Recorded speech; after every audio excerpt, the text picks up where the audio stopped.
है कि उसकी स्टोरी मैंने तो नहीं लगाई थी, मैंने तो वो प्राइवेटली सेंड किया था। तो चीज़ें हमेशा उस साइड से आई हैं और हम लोगों ने इसको डिफेंड किया। लेकिन अब मेरी आप लोगों से रिक्वेस्ट कह लें या आप जो भी समझना है आप उसको समझें, लेकिन मेरा सिर्फ ये मकसद है इस वक्त लाइव आने का कि प्लीज़ इस कंट्रोवर्सी को ख़त्म किया जाए, क्योंकि बहुत हो गया। लाइव आके ये कह देना डिवोर्स हो गई है, सीगे पढ़ लिए जाएंगे, ये होगा वो होगा, बहुत आसान है एक मर्द के लिए ये कहना, लेकिन जो औरत सामने है उस पर क्या गुजरती है नोबडी नोस। और अगर ठीक है, मैं मेंटली प्रिपेयर हूँ हर चीज़ के लिए, if it goes this way और दैट वे, मेरा अभी भी यही पैगाम है कि दोनों फैमिलीज़ बैठें, चीज़ें सॉर्ट आउट करें और मुझे भी मौका दिया जाए अपनी बातें रखने का, क्योंकि मैं यही दुआ करती हूँ कि अल्लाह करे कि हकीकत और सच्चाई सबके सामने आए, स्पेशली रजब आपके सामने आए, ताकि अगर कल को ये चीज़ सामने आती है तो आप किसी चीज़ का कोई रिग्रेट ना हो। और अफसोस मुझे हमेशा इस बात का रहेगा कि आपको जिस तरह चीज़ें दिखाई जाती हैं आप एज इट इज़ आके उनको बोल देते हैं, आप उसकी तहकीक नहीं करते हैं, ठीक है। सेकेंडली ये बताया जाता है कि मैं जो हूँ मैं अपने ससुराल में नहीं रही, सिर्फ 19 दिन मैं रही, विच इज़ टोटली रॉन्ग। 19 दिन मैंने अपने हस्बैंड के साथ ज़रूर गुजारे हैं और उस 19 दिनों में से भी सिर्फ 9 घंटे मेरे नसीब में आए होंगे। बाकी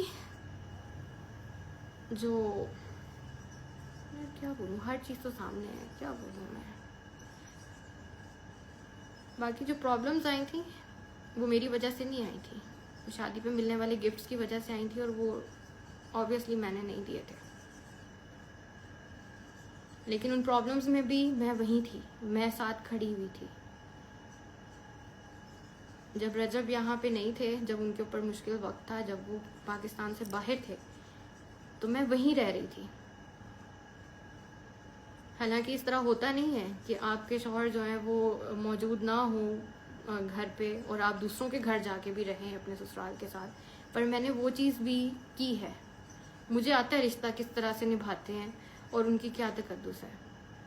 और रही बात अम्मा अब्बा की, तो अम्मा अब्बा की इज़्ज़त सर आंखों पे है, चाहे वो जिस मर्ज़ी के माँ बाप हों। और फिर आपके माँ बाप को तो मैंने वैसे ही अपने माँ बाप का दर्जा दिया था। मैंने आज तक कभी उनसे कोई ऊंची आवाज़ में बात नहीं की या कभी उनसे बहस नहीं की, या मैंने कभी किसी बारे में उनसे मुझे क्या मिला,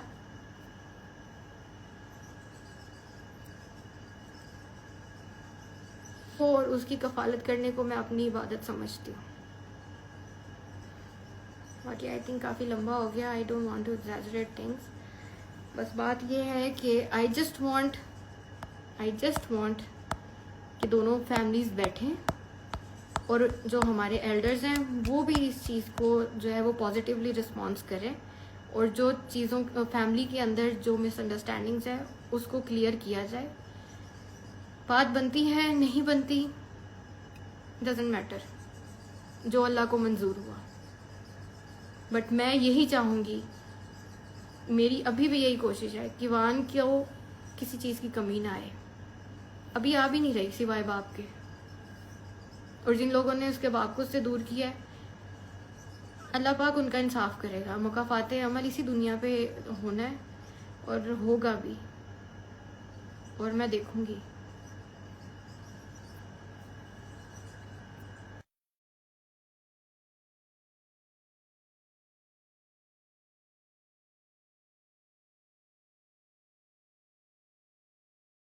बाकी मैं सिर्फ खुदा और दोनों फैमिलीज़ दरमियान में बैठ के विदाउट सोशल मीडिया प्राइवेटली इस चीज़ को सॉर्ट करें, और मेरी फैमिली को और मेरे भाई को या मुझे अब कोई टारगेट ना किया जाए, डायरेक्टली और इनडायरेक्टली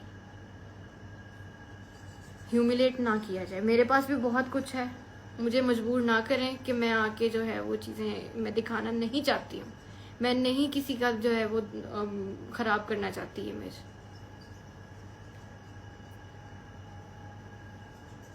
पर यही है कि आइंदा बस कर दें आप इस चीज़ को प्लीज़। बस करते हैं। और इस दुआ के साथ कि अल्लाह पाक हर बहन बेटी का नसीब बहुत बहुत बहुत अच्छा करे, हासिदीनों से बचाए।